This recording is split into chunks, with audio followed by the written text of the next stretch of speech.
Bienvenue à tous, les titres de cette édition. 25 avril, c'est la journée mondiale de lutte contre le paludisme. En prélude à cette journée, le ministère de la Santé, à travers son programme national de lutte contre le paludisme, a organisé une caravane de Semekoudji à Dioun, dans le département de l'Ouémé. Les images à suivre dans un instant. Ils sont célébrés de leur vivant des professeurs titulaires d'histoire. C'est au cours d'un colloque ce mardi sur le campus d'Abomey-Calavi qu'ils ont été honorés. Et puis, hors du Bénin, réaction au Togo après l'annonce de la garde à vue de l'homme d'affaires français Vincent Bolloré. Des acteurs de la société civile félicitent et encouragent la justice française à aller au bout de ce dossier.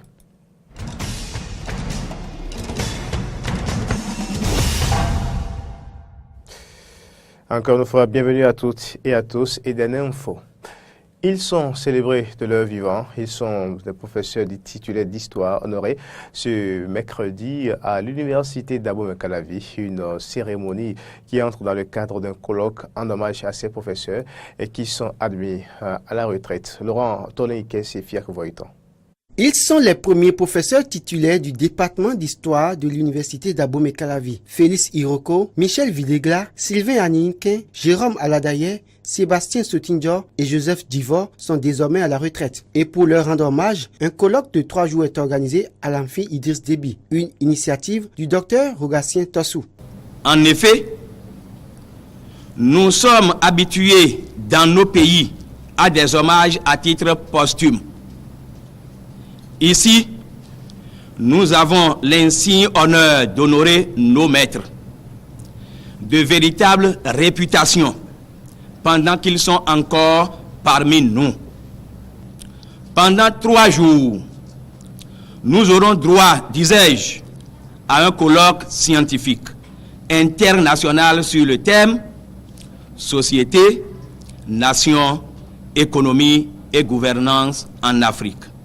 Pour le doyen de la FLAC, c'est un agréable devoir et une obligation morale de rendre hommage à ces aînés admis à la retraite. C'est en surcroît une manifestation de ma déférente reconnaissance pour les bons et loyaux services que vous avez rendus avec passion, zèle et abnégation à des générations d'intellectuels et de chercheurs qui aujourd'hui se retrouvent à d'importants postes de responsabilité partout dans le monde.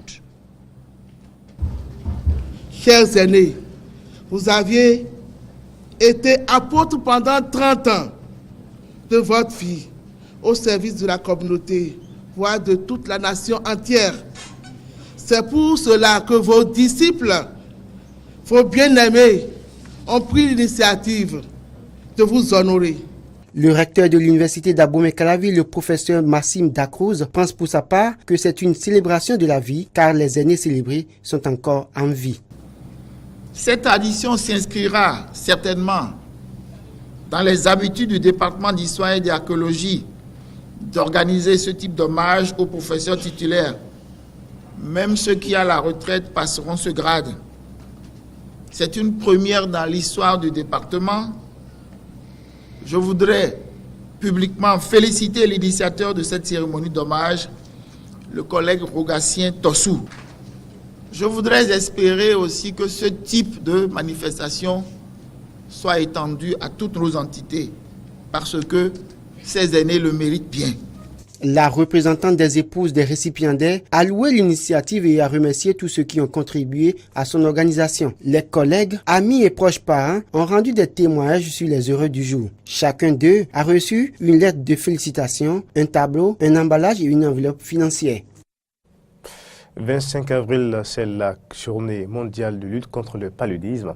En prélude à cette journée, le ministère de la Santé, à travers son programme national de lutte contre le paludisme, a organisé une caravane de Semekoudji à Dioun, dans le département de l'Ouémé. C'était ce mardi. Arnaud Mouriagua, Denis Marouya pour le reportage. Partie du carrefour Semekoudji dans la matinée de ce mardi, cette caravane a marqué plusieurs arrêts. Place Bayol, carrefour Djevali, avant la destination finale à Dioun. La coordonnatrice adjointe du programme national de lutte contre le paludisme précise les objectifs de la dite caravane. Puisque Le paludisme est une maladie qui touche beaucoup la population de l'Afrique subsaharienne, en particulier la population béninoise.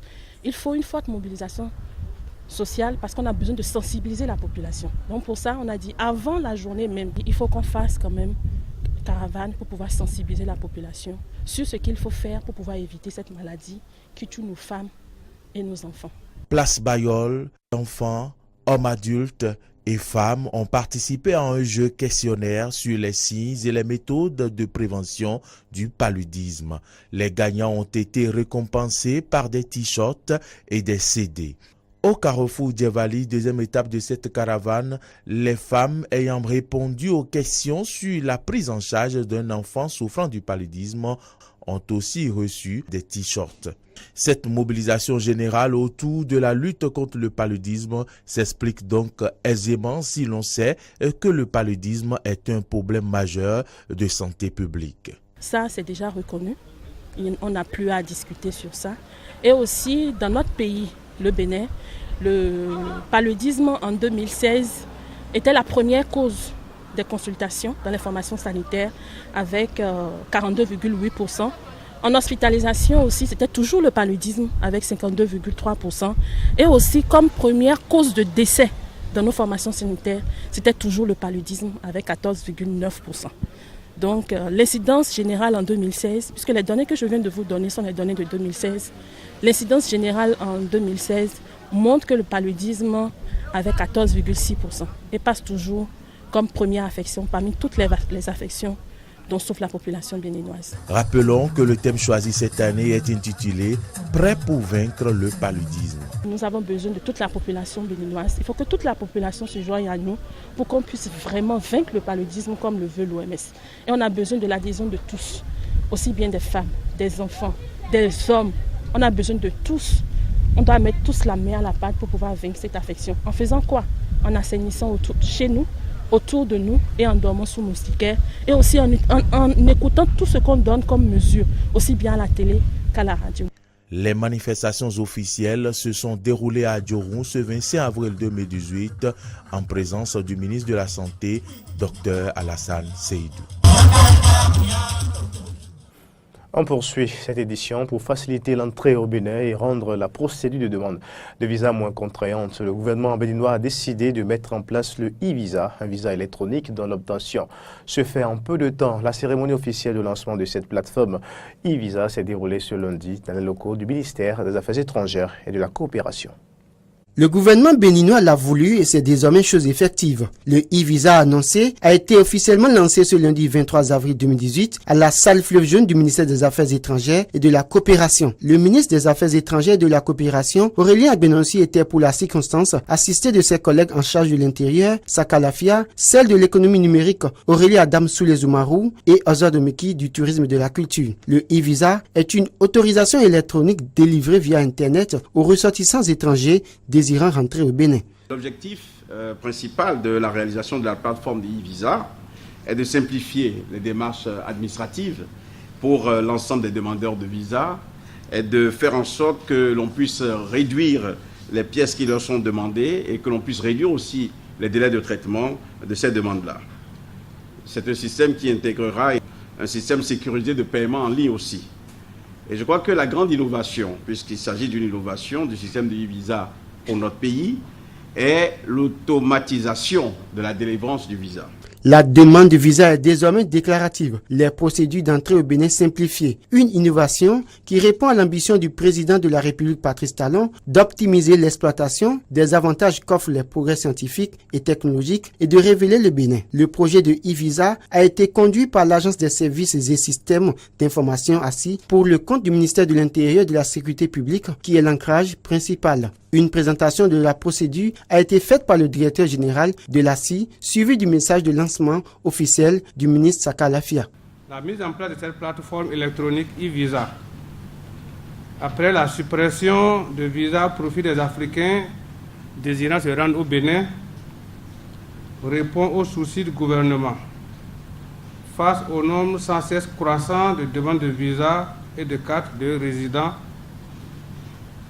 Premièrement, d'améliorer la qualité des services publics offerts en dématérialisant et en facilitant les procédures des dites demandes, puis en améliorant également les méthodes de traitement en vue de disposer d'une archive numérique durable et sécurisée. 2. De faciliter l'entrée aux étrangers dans notre pays. Et 3. D'exploiter toutes les opportunités qu'offrent ces facilités en vue de hisser notre pays au rang de pays moderne. Le ministre Saka Lafia est également revenu sur la sécurisation de la plateforme qui permet de bloquer l'entrée sur le territoire béninois des personnes de moralité douteuse. Les demandeurs de visa peuvent désormais obtenir leur e-visa de n'importe quel endroit du monde une fois connectés à Internet. Ils n'auront plus à passer par le processus de demande de visa traditionnel et peuvent payer par carte bancaire. Le coût du e-visa varie de 50 à 100 euros en fonction de la durée du séjour et du nombre d'entrées sur le territoire béninois. Une innovation qui va rendre plus attractive la destination Bénin et accroître le nombre de touristes en direction du Bénin. C'est déjà la saison pluvieuse 2018, un cauchemar pour certains habitants des quartiers de Cotonou. Une équipe de la rédaction de UDN Télévision s'est rendue à Aglar-Lazunto pour recueillir les appréhensions des habitants du dit quartier. Suivons-les à travers ce reportage que nous propose Arnaud Moriagua et Denis Marouya.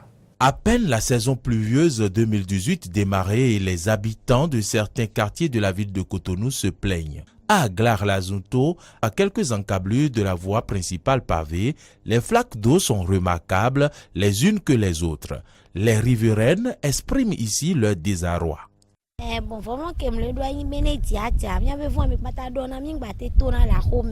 Ma peur, c'est que quand il pleut, toute la rue s'inonde et il est impossible de mettre pied au dehors. Difficile pour les enfants de se rendre à l'école et pour nous-mêmes d'aller au marché faire des emplettes. Même nos propriétaires disent que la rue est un domaine public, donc c'est à l'État de s'en occuper. À Cotonou, je constate que c'est à l'État de tout faire, alors que chez moi, au Togo, la population participe à l'aménagement des rues. À ceux qui attendent l'État, je voudrais leur dire que l'union fait la force, que celui qui attend vienne afin que nous unissons nos forces pour déjà arranger nos rues en attendant que l'État intervienne.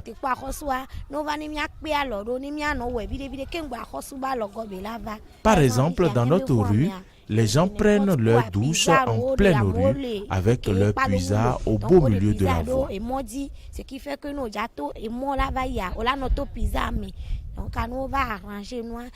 Si le pays est propre, nous serons en bonne santé. Dame Ida, rencontrée un peu plus loin, toujours à Aglar-Lazunto, nous parle de ses appréhensions en ce début de saison pluvieuse.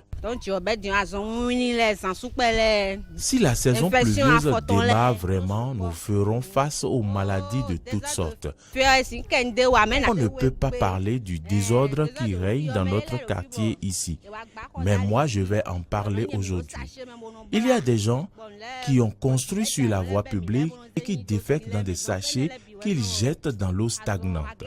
Nos enfants tombent souvent malades et d'ailleurs, nous envisageons quitter le quartier Agla. Les problèmes rencontrés sur place dans ce quartier à Agla diffèrent parfois d'un individu à l'autre. Ce qui nous arrive est très grave. C'est ma mère qui a acheté sa parcelle juste dans la rue que vous voyez derrière moi. Après le lotissement, voilà notre rue. À peine 3 mètres de largeur. C'est seulement après une seule pluie que la rue est déjà inondée. Allez voir, nous souffrons trop. Quand la pluie s'annonce, je me perds, j'ai trop peur. Ces femmes habitantes de Aglar-Lazunto appellent le préfet Tobula au secours. J'invite Tobula à venir voir cette rue, à venir s'imprégner de nos souffrances. Que Tobula vienne dégager ceux qui occupent la voie afin qu'on puisse avoir droit à un peu de propreté. Vivement que les lamentations de ces dames résidant au quartier Aglar-Lazunto soient entendues par les autorités de la ville de Cotonou. L'actualité à présent sur le continent. Réaction au Togo après l'annonce de la garde à vue de l'homme d'affaires français Vincent Bolloré. La justice enquête ensuite les soupçons de corruption entourant l'obtention par son groupe de concessions portuaires en Afrique de l'Ouest. Les Togolais félicitent et encouragent la justice française dans ce dossier suivant. Cette affaire du groupe Bolloré nous donne une leçon, celle qui consiste à se dire que le monde change et le monde évolue. Et que, quelles que soient les situations, lorsque vous posez des actes aujourd'hui, vous risquez de vous rattraper demain. Et donc, c'est une affaire qui encourage, nous les organisations qui luttons dans le domaine contre la corruption et qui sommes engagés et qui demandons toujours à ce que la vérité soit dite dans de pareils cas. C'est difficile de commenter une action judiciaire en cours.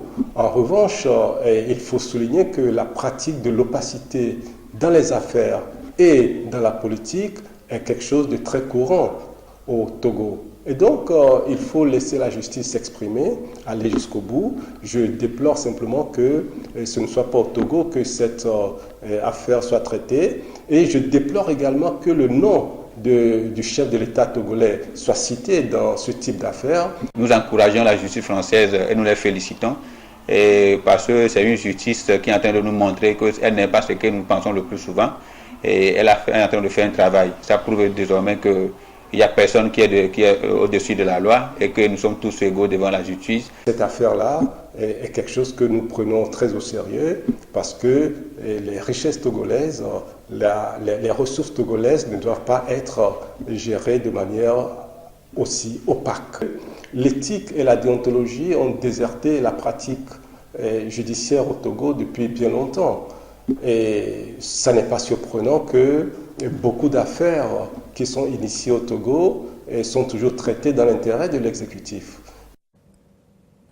En 2017, plus d'un millier de rhinocéros ont été victimes du braconnage en Afrique du Sud. Selon les statistiques du gouvernement, mais parmi les nombreuses initiatives qui existent pour défendre ces animaux, certaines sont plus originales que d'autres. À l'orphelinat pour rhinocéros de Limpopo, des danseurs classiques viennent en aide aux petits orphelins. Reportage. À l'orphelinat pour rhinocéros de Limpopo, en Afrique du Sud, les animaux reçoivent une fois par an une drôle de visite. Celle de danseurs classiques, en tutu et juste au corps. Depuis 4 ans, ils viennent des 4 coins du monde à l'occasion d'un spectacle intitulé « Ballet dans la savane ».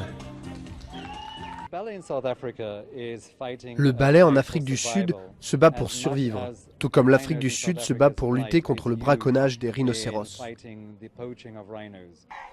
Même si le gouvernement sud-africain a durci la législation contre les braconneurs et que le phénomène est à la baisse, plus d'1 millier de rhinocéros ont été tués en 2017.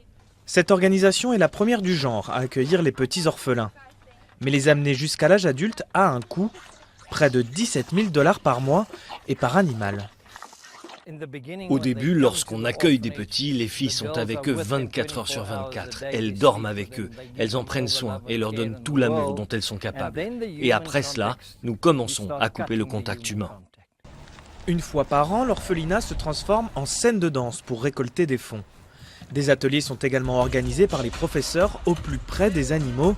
Ils espèrent ainsi sensibiliser dès le plus jeune âge à la situation des rhinocéros menacés par le braconnage. Sans ce ballet, certains d'entre nous ne sauraient pas à quel point le braconnage est un problème grave. Mais maintenant, j'ai vu à quel point les choses vont mal. Je sais qu'il y a du braconnage de rhinocéros, mais je ne savais pas que c'était aussi grave.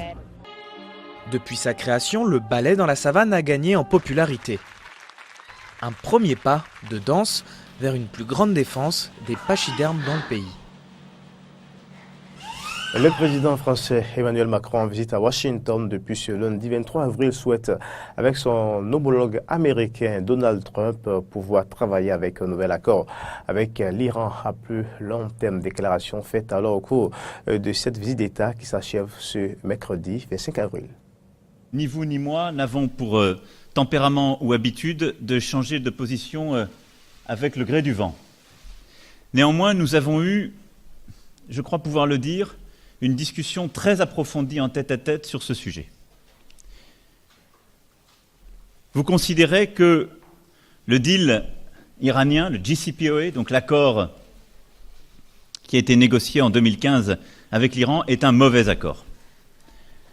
Depuis plusieurs mois, je dis que ce n'est pas un accord suffisant, mais qu'il nous permet en tout cas d'avoir jusqu'en 2025 un contrôle sur les activités nucléaires. Nous souhaitons donc pouvoir désormais travailler sur un nouvel accord avec l'Iran. C'est un nouveau chapitre de l'histoire basque qui se ferme à nouveau et qui s'ouvre. L'organisation indépendantiste État a demandé pardon à une partie de ses victimes, préambule d'une prochaine dissolution unilatérale début mai. En 2011, l'État a déclaré le cessez-le-feu, mettant ainsi un terme à 40 ans de violence. Le groupe est né en 1959 dans la lutte contre le franquisme et il poursuivra sa lutte armée après le retour de la démocratie au nom de l'indépendance de la région. Reportage. Ils sont arrivés en courant et ils ont lancé des cocktails Molotov à l'intérieur de la maison du peuple. À l'intérieur, il y avait ma maman et ils l'ont brûlée vive. Yvan avait à peine 13 ans lors de cet attentat de 1987, revendiqué a posteriori par l'ETA. C'est donc avec émotion qu'il a accueilli la demande de pardon faite par le groupe séparatiste à quelques jours de sa dissolution, prévue début mai. Mais Yvan craint la libération de certains détenus basques. L'un des assassins de sa mère, déjà sorti de prison, vit près de chez lui. Je vais à la piscine et il nage dans la ligne d'à côté. J'y vais avec mon fils et mon fils joue dans la même piscine que son fils. On va dans les parcs et son fils joue dans le même parc que mon fils.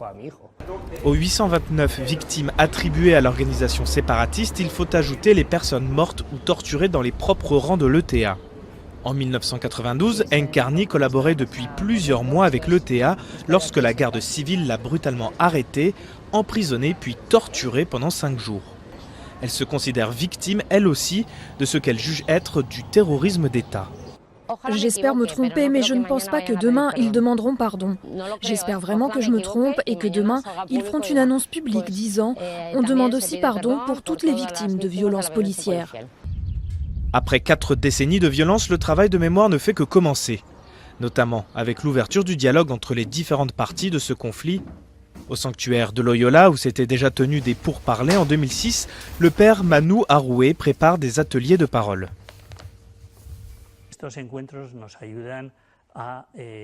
Ces rencontres nous aident à unir, à construire des ponts entre les différentes souffrances. Il y a énormément de gens avec énormément de blessures qu'ils doivent soigner et résoudre, et se pardonner et se réconcilier. La demande de pardon et la dissolution du groupe séparatiste sont une avancée majeure dans le processus de réconciliation. Mais la société reste profondément divisée et il faudra encore du temps à l'Espagne pour tourner l'une des pages les plus sombres de son histoire moderne. C'est la fin de cette édition. Toute l'équipe de préparation et de présentation vous remercie de l'avoir suivi. Au revoir.